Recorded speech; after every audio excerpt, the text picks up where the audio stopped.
We were talking about great lineups in baseball history and how many teams have MVPs in their lineup. You, of course, have Shohei Ohtani, Freddie Freeman, and Mookie Betts with the Dodgers. We talked about the Big Red Machine because those guys won their MVPs with the Reds when you had Rose and Morgan and Bench and Foster. Peter King, who covered the Reds, I believe, for a little while in Cincinnati, longtime NFL writer. Where do you rank the Big Red Machine as far as lineups of all time? Dan, it's got to be in the top five, clearly. I think it's hard because you have to rank lineups as, in their era. So I don't know how a lineup could be much better or any better than what the Yankees put on the field with Gehrig and Ruth. But the difference with this Reds lineup is that, look, a lot of times, obviously, the pitchers still hit. You have Davy Concepcion batting eighth. Sometimes maybe Cesar Geronimo, but I mean, they had an all-star batting eighth a lot of times. And I don't know, to me, I thought it was so dangerous and that was such a potent group. And you're right, I covered them on and off for 4 years in the late 70s and early 80s as an intern. And then, I actually went on the road with the Reds 3 times in 80, 81, and 82. And so I got to know those guys. I got to know Johnny Bench, got to know Tom Seaver some. And they were totally fearless. That's the thing I loved about him. I just love the fact that Tony Perez, Concepcion, hey, bring it on. We love it. We been talking about Shohei Ohtani, that he has this added advantage that he's able to pitch. So no matter what you do hitting, he's going to be a great hitter, but he always has that. And I'm wondering if that translates to the NFL, that Josh Allen and Lamar Jackson have the added element of running as well as being really good passers, and how that gives them, does that give them a little bit more of a head start when it comes to MVPs? Yeah, Shohei Ohtani to me is the guy in the NFL who'd be like him, maybe, is Travis Hunter at some point. Because you've always had mobile quarterbacks. You had Michael Vick and Colin Kaepernick running for 100 yards in playoff games. I was at Lambeau Field in, I think, '02 when Michael Vick came in and beat Favre 27-7 in the snow. And he did it with his legs just as much as his arm. So that has existed. Ohtani is so special because he's not just a pitcher. He might be at his peak. He might be Garrett Crochet. Hey, Garrett Crochet might be Shohei. Because I don't want to demean Shohei Ohtani because, man, he's great when I'm really looking forward next year. I hope that we could see him pitch 7 or 8 innings every 5th day. I hope. I have no idea what his body can take, but man, what a treat it is to watch him play. All right, so I get a random text from you yesterday saying basically, Am I the only guy who is affiliated with football who is okay with a tie in overtime? I actually like ties. The biggest reason, Dan, I'll take you back to 2021. There was one tie in the NFL that season. Pittsburgh tied Detroit 16-all. Okay, that was,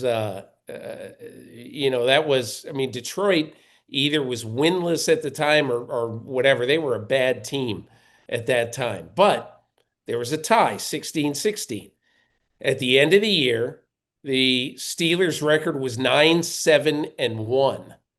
Okay, and that season, there were 3 teams in the AFC that were 9-8. The Chargers, the Colts, and the Dolphins.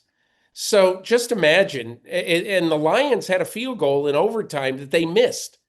So imagine if that field goal had been good and the Steelers would have lost. I don't know who would have won the tiebreaker, but it would have been a 4-team tiebreaker. A tie basically eliminates a tie at the end of the season. You're either north of the Mason-Dixon line or south of it, but it eliminates it. And plus, here's the other thing, Dan.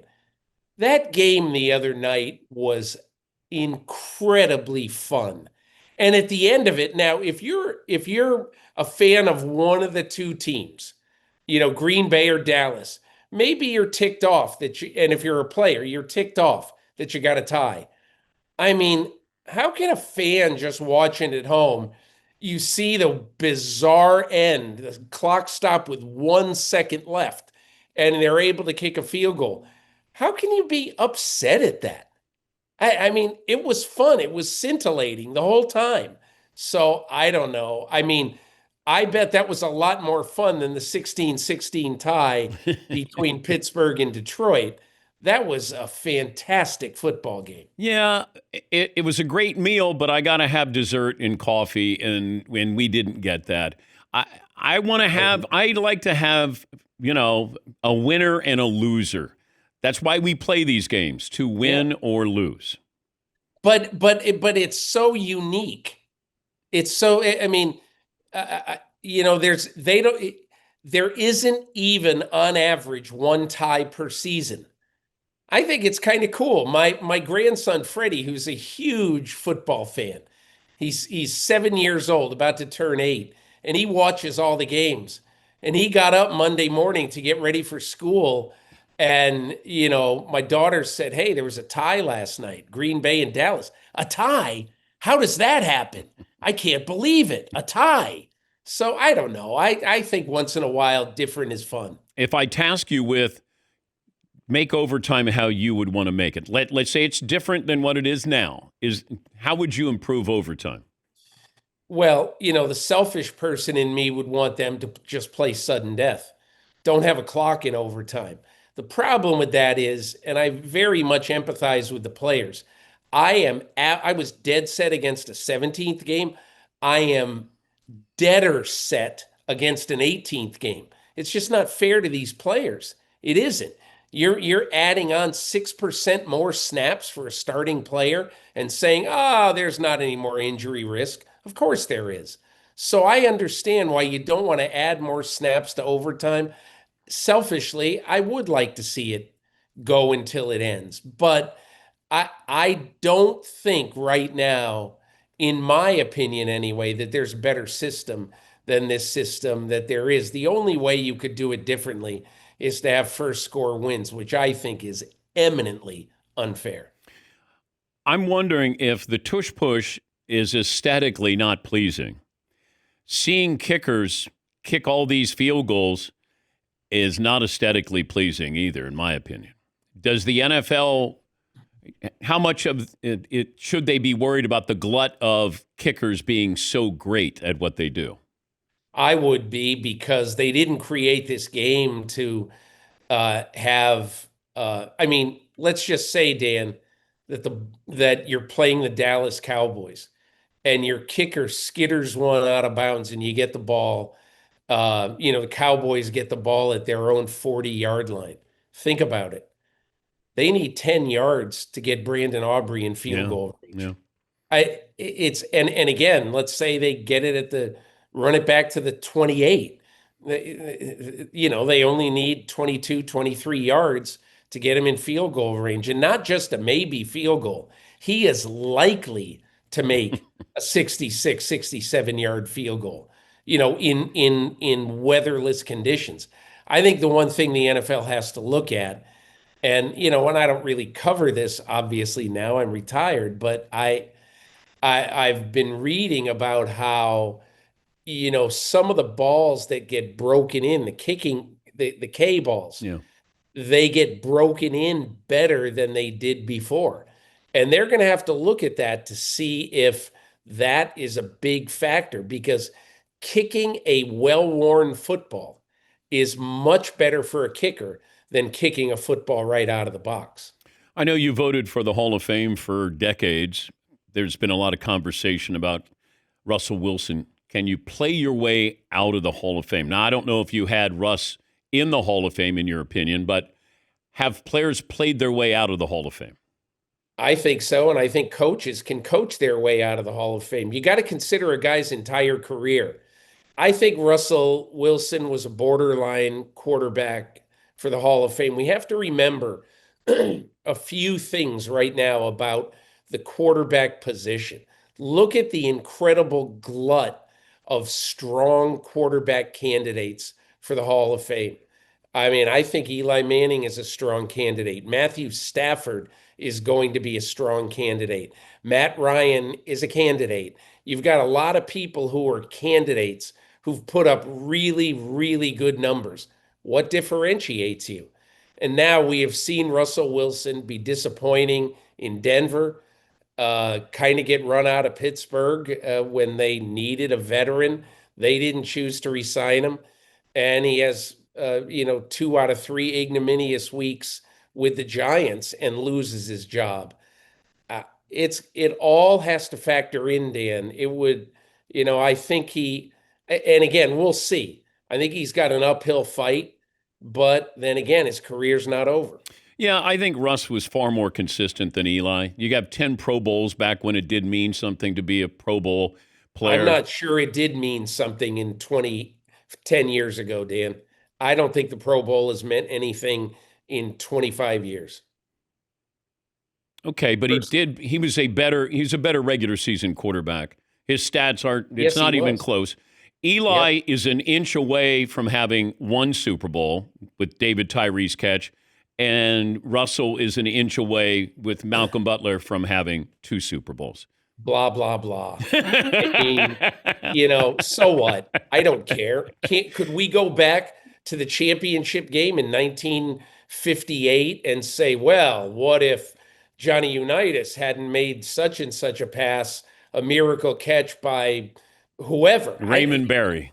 Yeah, you can't act that way. In my opinion, I don't think you But we're can. holding it against him because he lost that Super Bowl. If you win 2 Super Bowls and you have his resume, he's a Hall of Famer. Okay, but Dan, Eli Manning beat the best quarterback head to head in the Super Bowl, best quarterback of all time, twice head to head. He beat the best coach of this era head to head in the Super Bowl twice. I don't care what his stats were, I don't care numbers. And I understand. I'm not saying he's a walk-in Hall of Famer, but what I'm saying is at the biggest moments, how about Eli Manning going into Green Bay when it's 900 below zero and beating a team that is used to playing like that in that a lot, beating Brett Favre in overtime. Look, I think Eli Manning, in my opinion, I'd vote for Eli Manning, and I'll tell you why.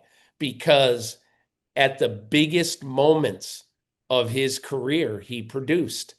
And you're right. His regular season record, a lot of it is mediocre, even though he put up huge numbers. But I am more of a fan of let's not get totally hung up on the numbers, especially because the numbers for quarterbacks now don't mean the same thing as they used to. Yeah, but I can argue that the defensive line won that Super Bowl, that first one against Brady. They beat the hell out of him. They dominated that game. How about the Joe Namath Super Bowl? Did Matt Snell have a much better game that day than Joe Namath? Yeah, Yes. yeah, And did the Jets defense totally snuff out the vaunted Colts offense? yes, Yes. yeah. Yes. But Joe Namath was drafted by the New York Jets, chose the AFL over the NFL. And he had the signature, one of the great wins in history, and he predicted it was going to happen. And so I understand what you're saying. But that's not enough to Quarterback put gets him in the way Hall of Fame. I don't think Namath had Hall of Fame numbers. He didn't. that doesn't matter. He had Hall of Fame impact. He had a Hall of Fame impact. Okay. Huge, huge Oh, impact I on the sport. understand the aura And of I Joe. think it's more. I'm not one of these guys. I just, of course, you look at his numbers. You look at Ken Stabler's numbers. You're going to say, geez, that's fairly mediocre. You're judging it on a different thing. How about Joe Namath throwing for 4,000 yards in a 14-game season? That is incredible in those days. So I'm only saying, uh, I don't think you can say that, well, Joe Namath didn't have Hall of Fame numbers. No crap, Sherlock. I see the numbers too, but he had Hall of Fame impact. Lenny Dawson was a better quarterback. Okay, I don't care. Did he do what Joe Namath did? Yeah, he won the Super Bowl. He didn't do. He No didn't one in the guarantee it. 60s. He didn't. No one in the 60s did what Joe Namath did for the sport of pro football. No one. No one. And so, in my opinion, he absolutely belongs in the Hall of Fame. Was Len Dawson a better quarterback? Was Darryl LaMonica? Was that, I'm not, I don't really care. I mean, I just don't care. I like you fired up. Yeah. Do you want to give All right, Dan, who do you like tonight? with the Red Sox and the Yankees? Yeah, Red Sox, Yanks. Let's Well, hear it. since I'm talking to you, I'll take the Red Sox.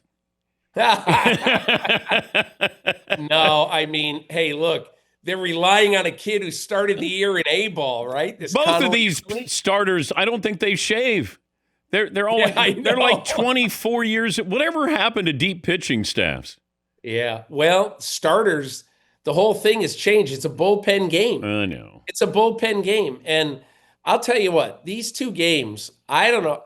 I got to tell you something. Both these teams, I don't know how they get to the park and don't just pour themselves into their chair and say, geez, I need a nap. I mean, these games, just to watch them, have taken a ton out of it. So, I mean, they've really been fun. This has been good for baseball. What were you doing 47 years ago? 47 years ago today, Yes. I was with my good friend Tony Grossi of the Post, the student newspaper at Ohio University. We skipped class that day, and at 2:00 in the afternoon, we walked into the Union, the nice little bar on campus, and we asked the guy to put it on, I think ABC, right? Put the TV on ABC, and we watched the Yankees and Bucky bleeping Dent win that game. And the class we skipped, news writing and editing, we were seniors. The professor of the class came in midway through the game at the end of the class, and he just said, yeah, you guys are in trouble. But he knew that we were going to be there, and we watched the game. It was a lot of fun. Don't be a stranger, Pete. Something bothers you, gets you fired up, you let me know. Thank you, Dan. Really appreciate you reaching out. That's Peter King, Hall of Fame NFL writer. Yeah, Pete said to me yesterday, I'm fine with a tie in overtime, and asked me what I was doing 47 years ago. And I said, all right, I can do that. Always great to hear from him.